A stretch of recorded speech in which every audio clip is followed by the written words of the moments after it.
बिस्मिल्लाहिर्रहमानिर्रहीम। अस्सलाम वालेकुम नाजरीन, आप देख रहे हैं नए रास्ते कर्नल फ़ारूक के साथ। हमने आज तक 20 वीलॉग किए हैं जिसमें तजावीज़ पेश की गई हैं। ये और बात है कि हमारे लोगों को आजकल दो चीज़ों का शौक़ है सुनने का। या तो जो सियासतदान एक दूसरे के साथ वो लगाते हैं, दाव पेच लगा रहे होते हैं, या क्रिकेट की कोई बात हो, वो PSL शुरू हो गया है।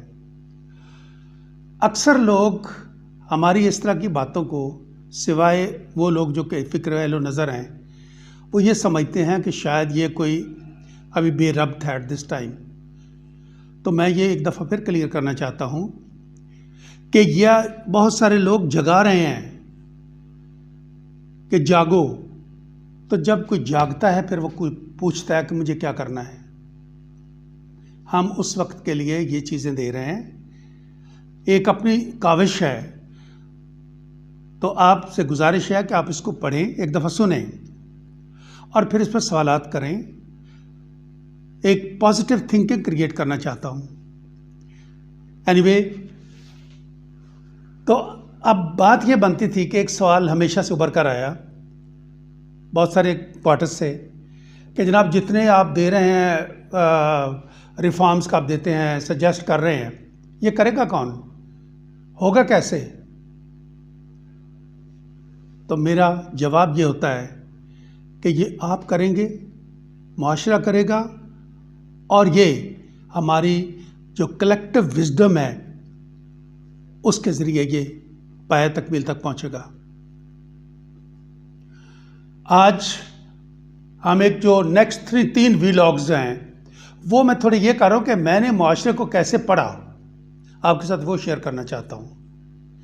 आज सबसे पहले नुमाया खदोखाल, जो हमें ये सबको पता होगा, लेकिन जस्ट एक रिमाइंडर के तौर पर कि एक दफ़ा इस पर गौर करें कि कहीं ऐसा तो नहीं कि हम इन जगहों को पहचान नहीं पा रहे, इन कार्डिनल्स को।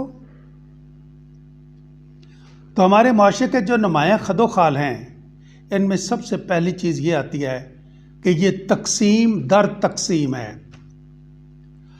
नस्ली व ख़ानदानी तकसीम है, कहीं पे कहीं लिसानी तकसीम आपको नज़र आएगी, मजहबी फ़िरका वाराना मसलकी तकसीम आपको नज़र आएगी, तबकाती तकसीम नज़र आएगी, जो पहले तो सिर्फ मुआशी या ताकत की बिना पर थी, अब उसमें लग्जरी लाइफ वाली एक स्टाइल जो है, और ये वाटर बॉटल जो है ना, ये एक नई क्लास शामिल हो रही है जो मिनरल वाटर वाली क्लास है। इसी तरह करके तालीमी तकसीम हम डिटेल में डिस्कस कर चुके हैं कि हम अपनी तालीम से 4 जनरेशन्स पैदा कर रहे हैं। इस तकसीम ने मुआशरे में 4 ग्रोहों को पैदा किया है। 4 ग्रोह। सबसे ऊपर है अशराफिया, जो फ़कत 2% है, लेकिन मुआशरे का हमारा जो कौमी सारा का सारा उनके पास कानून और जो प्रोडक्शन के माखज़ हैं, और ये सारी चीज़ें जो है ये उनके हाथ में होती हैं, और इनका आपस में बहुत गहरा रब्त होता है, और यही लोग बार बार हुक्मरानी में आते हैं। तो ये 2% है। दूसरा जो इसके साथ इसका सपोर्टिव मुआशरा है, मुआशरे का सपोर्टिव सेगमेंट है, वो मैं 58% कहता हूँ। वो है आम लोग जो हर चीज़ को बर्दाश्त भी करते हैं, और कानून की बजाय उन्होंने छोटे छोटे खुदा अपने पास दरियाफ्त कर लिए हुए हैं। वो लोगों के ज़रिए अपना काम निकालना चाहते हैं, और इस तरीके से करके वो हरकत में नहीं आते।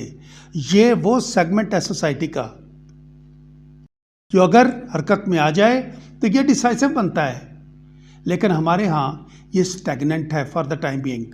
इसमें बहुत थोड़ी हिद्दत पाई जाती है अब इन हालात में आके। ये जब मैंने इसके माशरे का ये किया था तो ये मेरा बुनियाद है 2011 की किताब पे जो मैंने लिखी थी, इनकलाब पाकिस्तान, पिछले व्लॉग में मैंने दिखाई थी। उसके बाद फिर दो ग्रुप और हैं।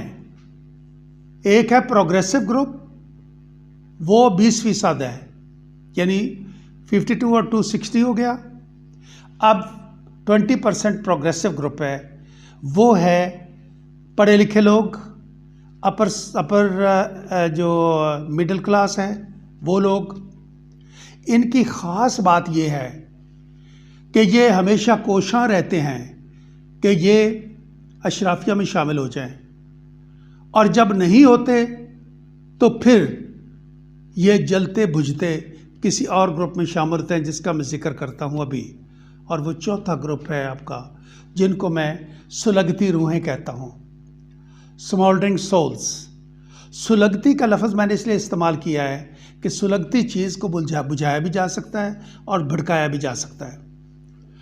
अब होता यह है कि ये जो जिनकी किस्मत में they are not very lucky people, और जिनकी किस्मत में नस्ल दर नस्ल पिसना होता है, ये सुलगते रहते हैं अंदर अंदर। कभी इनको इस्तेमाल कर लिया जाता है, थोड़ा सा रिलीफ इनको आ जाता है, वरना ये फिर सुलगने लग जाते हैं। और जो मैं पहले अर्ज़ किया, प्रोग्रेसिव ग्रुप जो होता है, अगर वो अशराफिया में नहीं शामिल हो सकता तो वो फॉल बैक इनके साथ करता है, तो ये उस आग को हवा का काम देते हैं। अब आजकल ये जो चीज़ है, दोनों ग्रुप बहुत करीब आ चुके हुए हैं। एवरेज अपर क्लास, जो मिडिल क्लास है वो, lower middle class and down below, इनमें से बहुत सारा सेगमेंट जो है ये एक तरीका का वो पैदा कर चुका हुआ है, एक हिद्दत पैदा कर चुका है मुआशरे में, जो आपको नज़र आती है। उसके बाद दूसरा जो हमारा कदोखाल में जो एक सेगमेंट आता है, वो है ताकत का अदम तवाज़न। ताकत का अदम तवाज़न इसलिए है कि हमने ज़हनी तौर पर कानून शिकनी को ताकत से मुंसलिक कर दिया हुआ है। जितना कोई कानून शिकन होगा उतना ही उसको हम पावरफुल समझते हैं। जितना कोई कानून को अवॉइड कर सकता है, उसमें से रास्ते निकाल लेता, हम उसको अक्लमंद समझने लग जाते हैं।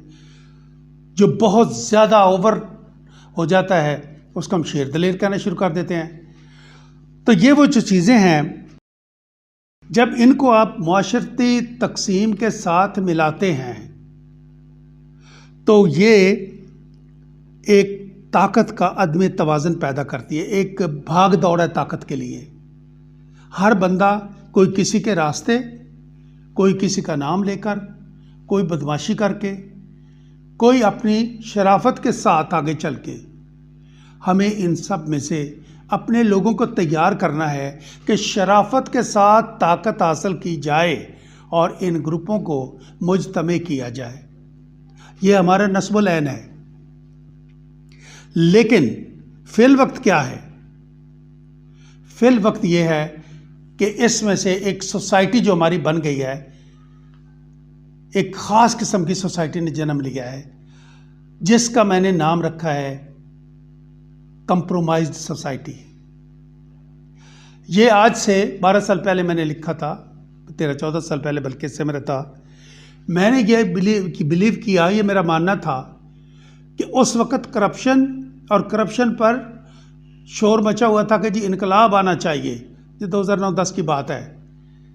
बगैर सोचे समझे हम चल पड़ते हैं। तो मैंने ये कहा, मेरा ये मौक़िफ़ था कि करप्शन, अब जिस तरीके से हम चल रहे हैं एक दूसरे का सहारा लेकर, गैर ज़रूरी सहारा लेकर, जिस तरह कंप्रोमाइज़ बढ़ती जा रही है, तो मेरा मौक़िफ़ ये था कि करप्शन अब बड़ा एलिमेंट नहीं रहेगा, सोसाइटी का बड़ी बीमारी नहीं रहेगी।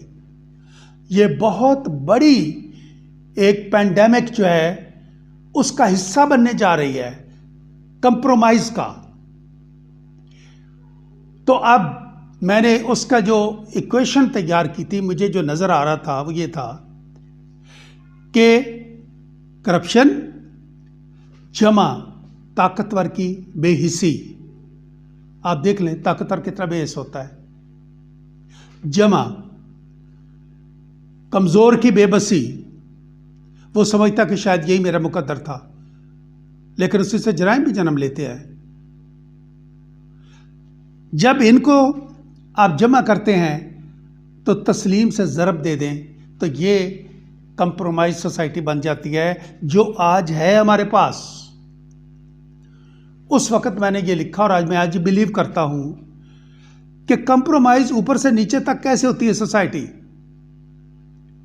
ये मैं इसलिए कह रहा हूं कि जो हमने रिफॉर्म्स दिए हैं उनमें से इन्हीं की बुनियाद पर दिए गए मैंने, कि सबसे पहले देखें टॉप पर हमारा जो कौम को जो लीडरशिप होती है वहां पर कंप्रोमाइज करना पड़ता है। हुकूमत कंप्रोमाइज पे बनती है। ज़्यादा डिटेलों में नहीं जाऊंगा, लेकिन कंप्रोमाइज बहुत जगह पे करना पड़ता है, तब जाके हुकूमत बनती है। ये मैं अरसे से देखता आ रहा हूं। फिर जो कंप्रोमाइज करने वाले एलिमेंट्स होते हैं उनको जगह देनी पड़ती है, उनको मिनिस्ट्रियां देनी पड़ती हैं अपने असूल के, अपने मौक़िफ़ के खिलाफ, उसके बरखिलाफ उनको मिनिस्ट्रियां देनी पड़ती हैं। दूसरी कंप्रोमाइज़ ये बन जाती है। तीसरी कंप्रोमाइज़ के मिनिस्ट्रियां देने के बाद वो फिर अपना नेटवर्क एक फैलाते हैं। उन्होंने अपना चलाना है, आज के लोगों को oblige करना है और कल की वोटिंग के लिए तैयारी करनी है, एंड प्लस अदर थिंग्स। तो वो अपना नेटवर्क लगाते हैं। उसके लिए उनको लोकल स्काउंडल्स की ज़रूरत होती है। जो बासर लोग होते हैं, या इनको लोकल स्काउंडल्स मैं उनको कहता हूँ, पॉलिटिकल साइंस की ज़ुबान में ऐसे ही कहते हैं। तो तीसरी वो होती है, लोकल स्काउंडल्स का एक नेटवर्क बनता है जिन्होंने मुकामी हुकूमतों को अपनी लपेट में लेना होता है, कंप्रोमाइज़ में लेना होता है, डिस्ट्रिक्ट लेवल पे एंड अदर प्लेसेस।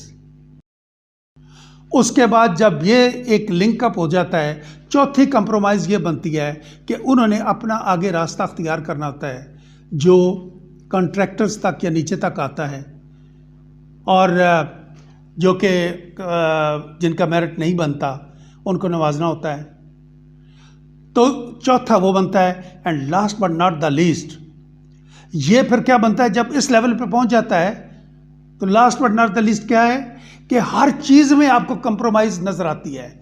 ऐसे है जैसे हर अखलाकी, हर आपके हक पर जो भी आपका है काम, उसके साथ जैसे प्राइस टैग लगा होता है।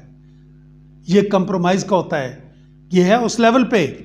और हमारे माशरे में उसका ये असर होता है कि जो आपके बच्चों को केमिकल पिलाता है पूरा महीना एक दूध वाला, आप ना उसके पैसे रोक सकते हैं, ना उसकी शिकायत कर सकते हैं, ना आप उसको बदलते हैं क्योंकि हो सकता है दूसरों से भी बुरा है, ना आप उसको डांटना तो खैर दूर की बात है ना, आप उसको रिक्वेस्ट करते हैं कि यार खुदा के लिए कुछ ख्याल किया करो।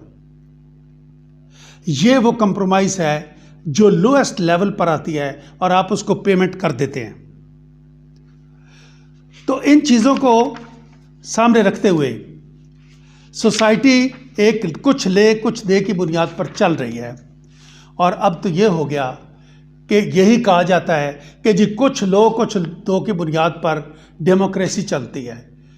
अरे भाई, डेमोक्रेसी चलती कुछ लो कुछ दो की बुनियाद पर है, लेकिन कहाँ? जहाँ पर आप आइन को फ्लाउट ना करें, अखलाकियात को फ्लाउट ना करें, वहाँ पर।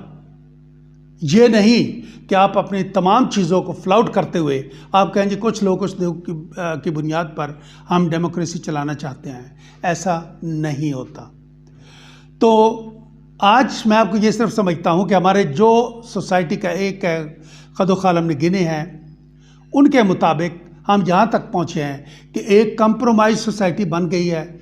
ये वो दलदल है जिसमें अखलाकियात, कवानीन, आइन के पत्थर बहुत नीचे धंस गए हैं और हम उनके ऊपर कहीं पर पाँव भी नहीं रख सकते कि दलदल से बाहर निकल आए, और इसके लिए हमें हल तलाश करना होगा।